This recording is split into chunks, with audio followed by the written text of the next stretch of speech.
On dispose de deux faisceaux d'éléments qui sont, à mon sens, à différencier. On a bien évidemment d'un côté l'opération elle-même. Je parle là du fait que ce soit le marathon de Boston, donc un lieu ou une manifestation dans laquelle vous avez énormément de gens qui sont rassemblés. Un demi-million. Manifestation qui est couverte par les médias. Ça a aussi une incidence sur l'analyse que l'on peut faire de ce qui s'est produit.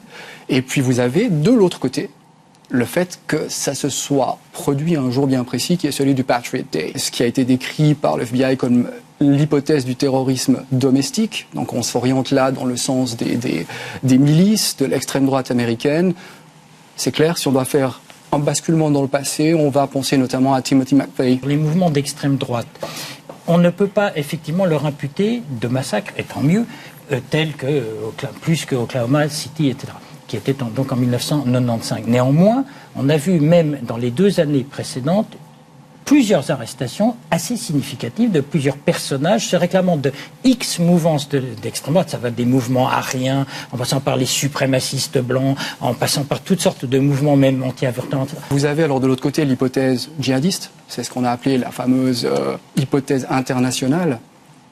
C'est clair que si on regarde la manière dont s'est produit cet attentat, le fait que vous ayez 2 explosions quasi simultanées, le fait, comme l'a dit Xavier il y a très peu, que les bombes elles-mêmes, cette fameuse bombe qui est posée dans une cocotte minute de la poudre noire, ça renvoie à 94, ça renvoie au réseau du GIA, donc on est là dans la mouvance algérienne. Ça, c'est le magazine d'Al-Qaïda. Alors vous allez dire, c'est pas possible, ça ne se trouve pas dans le commerce. Non, ça ne se trouve pas dans le commerce, mais ça se trouve sur Internet.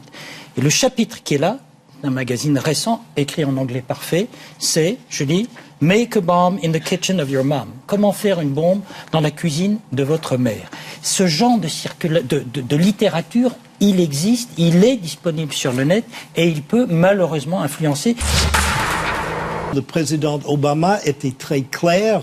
Il a dit un acte de terreur, mais pas le terrorisme. C'est vrai qu'il est resté très prudent. Hein. C'est très prudent. Ça veut dire le terrorisme, pour moi, c'est quelque chose de plus organisé. Par contre, un acte de terreur, ça peut être un individu isolé. Personnellement, je doute qu'au fin fond de cavernes en Afghanistan ou ailleurs, on ait spécialement en tête, marqué d'un cercle rouge sur le calendrier, la date du marathon de Boston.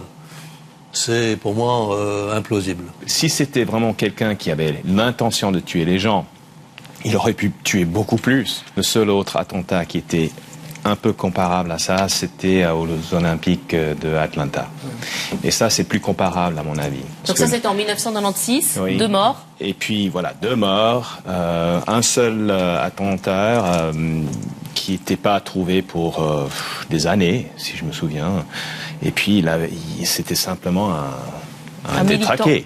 Les 2 bombes auraient été déclenchées avec un retardateur, pas à distance. C'est une indication qui ne permet pas de conclure, mais qui privilégie quand même la piste d'un acte plutôt isolé. Si on va essayer de creuser la question qui va profiter, on arrive de dire c'est probablement isolé parce qu'on ne voit pas comment les autres vont profiter. Ça fait 2 mois qu'aux États-Unis, on étrille systématiquement les services américains en disant « Mais attendez, vous vous concentrez encore sur Al-Qaïda. Al-Qaïda, c'est un cadavre qui est froid. Si moi, je suis djihadiste, demain, je mets un truc en ligne en disant « Écoutez, pour quelqu'un qui est froid, je trouve qu'on est encore passablement vigoureux. » L'impact de ces événements sur la présidence actuelle de M. Obama... Et pour la première fois, il connaît un attentat sur sol américain, il doit gérer ça. C'est pas vrai. Il y avait Newton dans le Connecticut, 26 gamins assassinés par un illuminé qui s'est donné la mort. Si ce n'est pas un attentat, je ne sais pas comment le qualifier. Je crois que le peuple américain a suffisamment de maturité pour savoir qu'il est matériellement impossible de déjouer, de prévenir à tous les attentats possibles. C'est vrai que le débat ne va pas se poser sur le plan politique. Pour le moment, les Américains font bloc. Il y a une unité derrière le drame qui touche les gens ici. La prise de conscience, disons, des Américains très unis, elle est vraiment là. On est sorti un petit peu de la ville tout à l'heure. On a vu un nombre incroyable de drapeaux américains en berne, partout. Sur tous les bâtiments privés, les stations de service, partout. On sent vraiment un grand recueillement. du peuple américain est vraiment une blessure très très profonde. Cette résilience dont Xavier parlait est très très palpable. Les gens disaient mais on ne doit pas s'arrêter de vivre. Et puis s'ils ont frappé ici une fois, il est très peu vraisemblable que cela revienne. On ne peut pas être parfaitement invulnérable, mais mettre un maximum d'atouts de notre côté. Donc finalement une réaction relativement optimiste, pas seulement fataliste. L'Amérique a subi beaucoup de tragédies et toujours continué sur le bon chemin. Alors ça ne va pas être différent cette fois.